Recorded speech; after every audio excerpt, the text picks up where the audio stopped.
Hola y bienvenidos a esta nueva exploración. Hoy, nos vamos a sumergir en un texto antiguo, poético y, la verdad, bastante intenso, el libro de Nahum. Hola, sí, un texto potente. Nos vamos a centrar en esos fragmentos que anuncian la caída de Nínive, ¿no? La que fue la imponente capital del imperio asirio. Un poder conocido, bueno, por su expansión militar y sus tácticas a menudo brutales con los pueblos conquistados. Efectivamente. Tenemos delante un material cargado de imágenes muy fuertes y un mensaje sobre el poder y la justicia que, bueno, sigue resonando. Sí, desde luego. Nahum no se anda con rodeos, ¿eh? Va directo al grano. Aborda de frente la soberbia imperial, la crueldad y lo que el texto presenta como la justicia divina. Claro, Así que nuestra tarea hoy es pues intentar desentrañar ese mensaje central, ¿no? Examinar esas metáforas tan vivas y el lenguaje tan poderoso que utiliza para describir el colapso anunciado de este imperio que, bueno, que infundía miedo en el mundo antiguo. Vamos a ver cómo construye esa visión de juicio y caída. perfecto. Pues entremos en materia. El texto arranca definiendo la naturaleza del poder divino de una forma que pues, sobrecoge bastante. Habla de un Dios celoso y vengador, implacable con sus enemigos. Eh, ¿Cómo debemos entender esta descripción tan fuerte? Es una presentación que busca, yo creo, establecer una autoridad absoluta desde el minuto uno.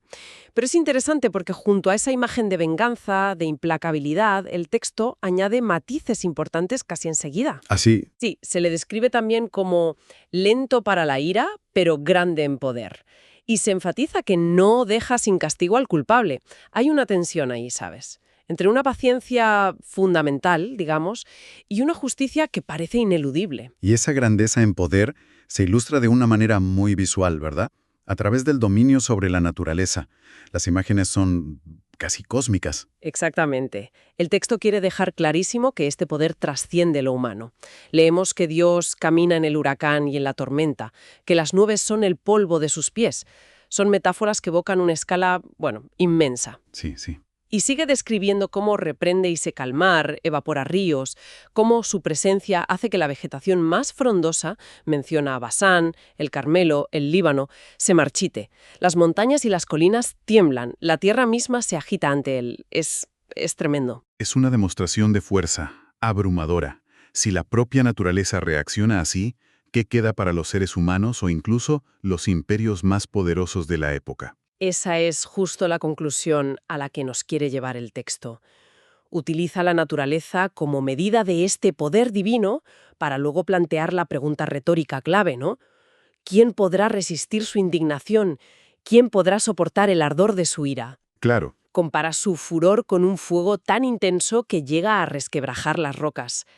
El objetivo es establecer una fuerza incontenible, frente a la cual el poderío asirio, por muy formidable que fuera, pues resulta insignificante. Sin embargo, justo después de pintar este cuadro tan intimidante, el texto introduce un giro.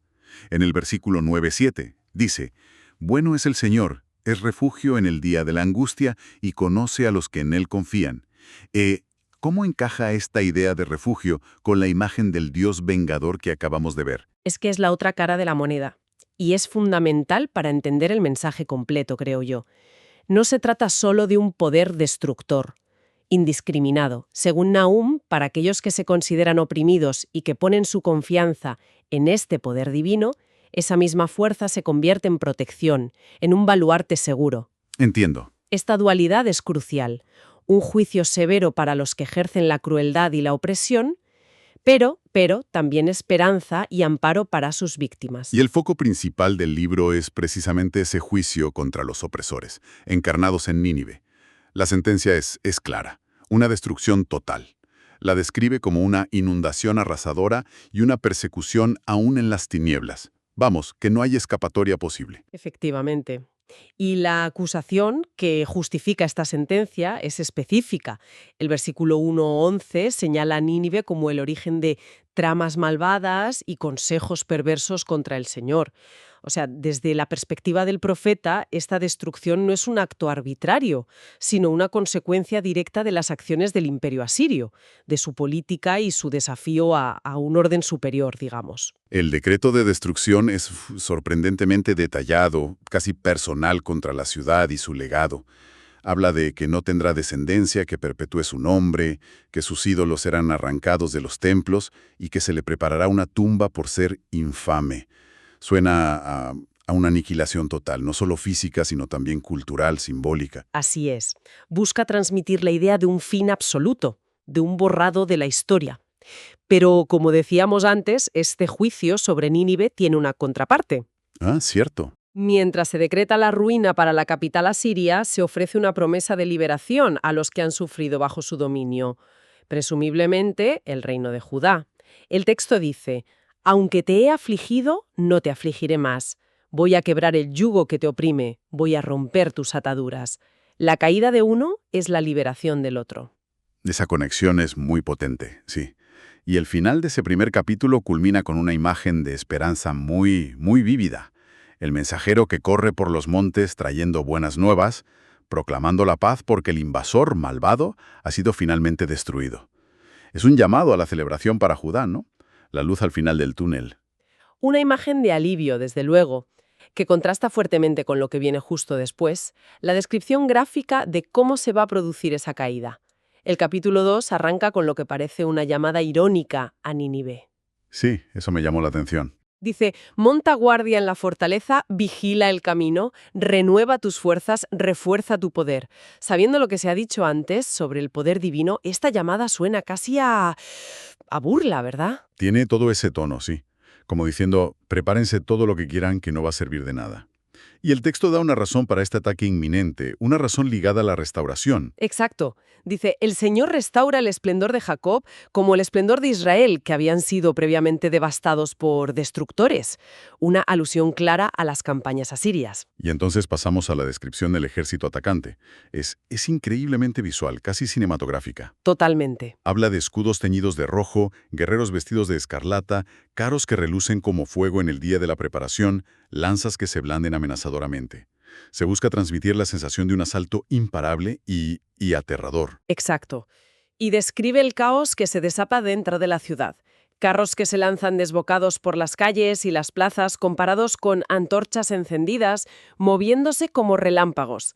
Transmite una sensación de velocidad, de violencia, de descontrol absoluto. Se intenta la defensa, pero el texto la presenta como desesperada y condenada al fracaso. Sí, las tropas de élite de Nínive son convocadas, pero se dice que tropiezan en su marcha hacia la muralla. Y entonces llega el golpe de gracia, la brecha fatal. Las compuertas de los ríos se abren y el palacio se derrumba. Uf. Pudo ser una inundación estratégica real, aprovechando los ríos que cruzaban Nínive.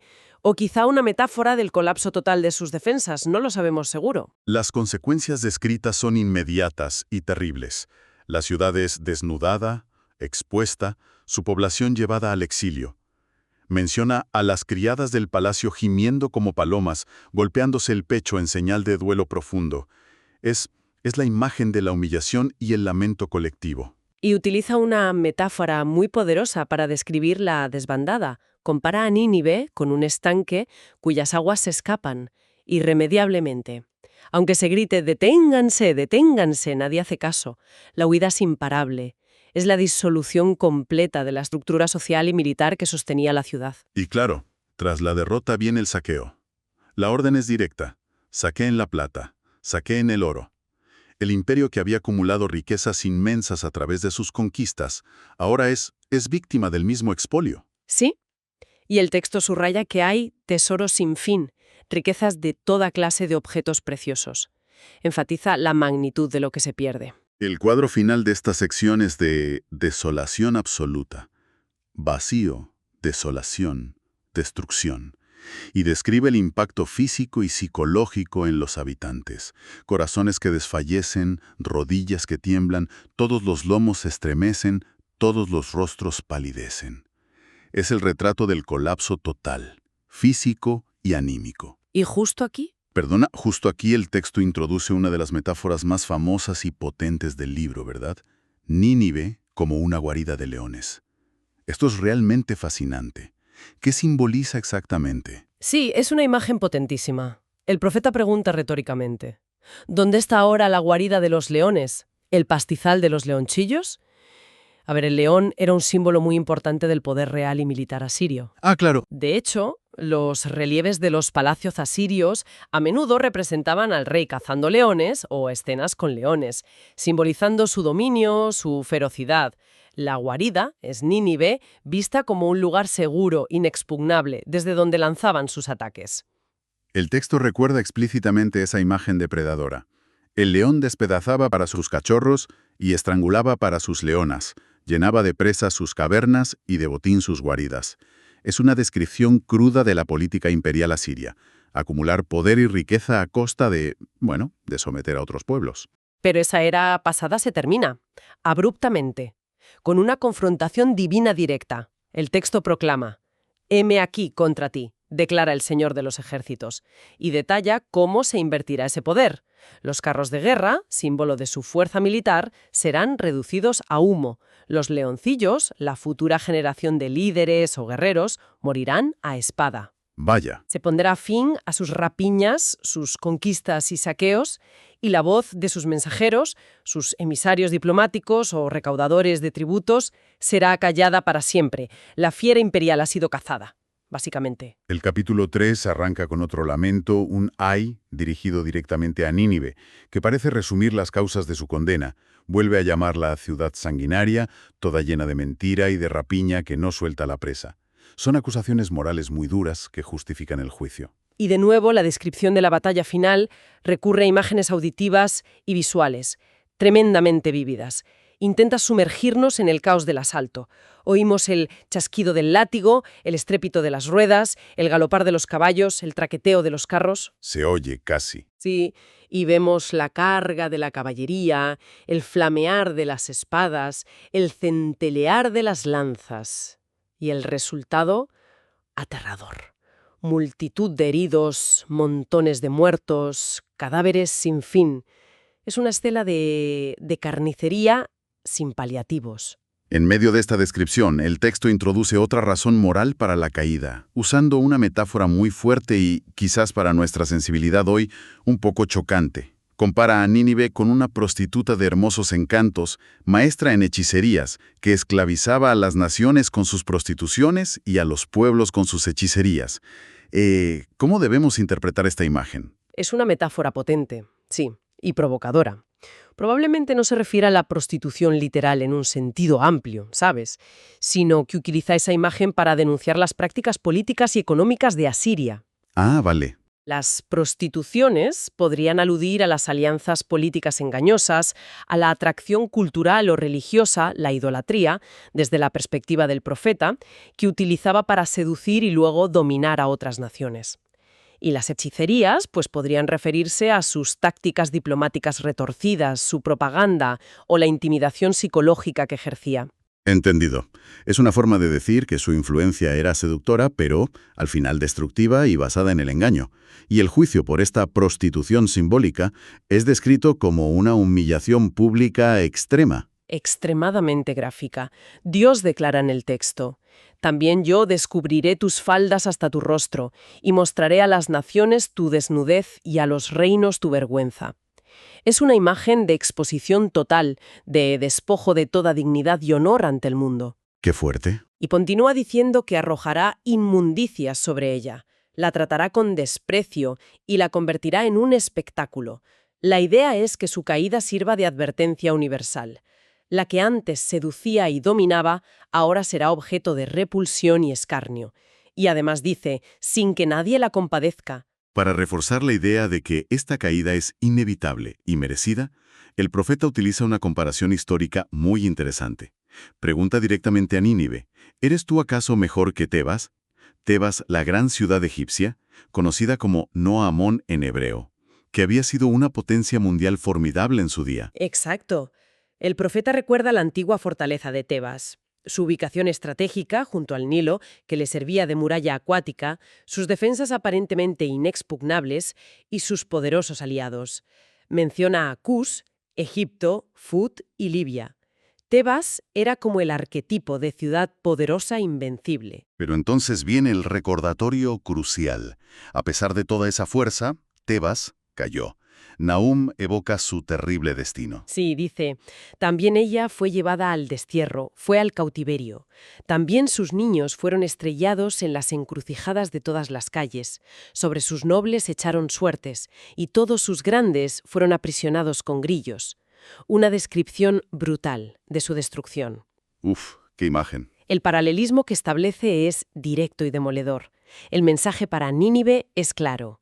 Si Tebas, con toda su grandeza y sus defensas, no pudo evitar su caída, ¿por qué crees tú que serás diferente? Por eso le predice un destino similar. También tú, Nínive, te embriagarás hasta quedar inconsciente. También tú buscarás refugio del enemigo. La historia, según Nahum, se va a repetir. Tu caída es igual de segura. Y en esa línea, el texto procede a ridiculizar las defensas de Nínive, sugiriendo que serán completamente inútiles. Me llama mucho la atención la metáfora de las fortalezas comparadas con higueras cargadas de brevas maduras. Ah, sí. Dice, si las sacuden, caen en la boca del que las ha de comer. Qué imagen de vulnerabilidad y de facilidad para el conquistador.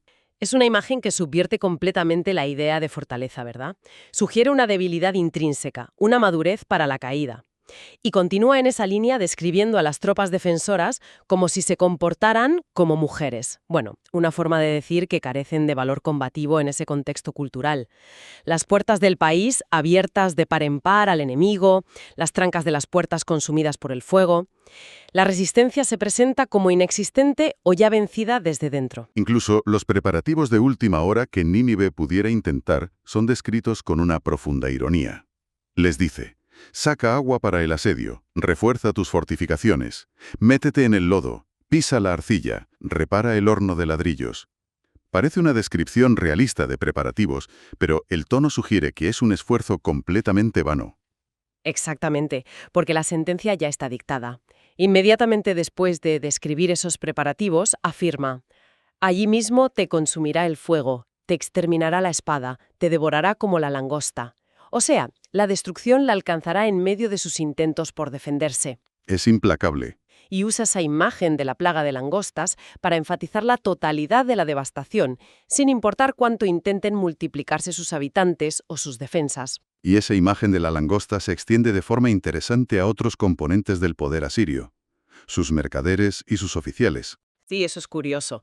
Dice que los mercaderes, aunque fueran tan numerosos como las estrellas del cielo, desaparecerán como la langosta devoradora, que despliega sus alas y se va volando.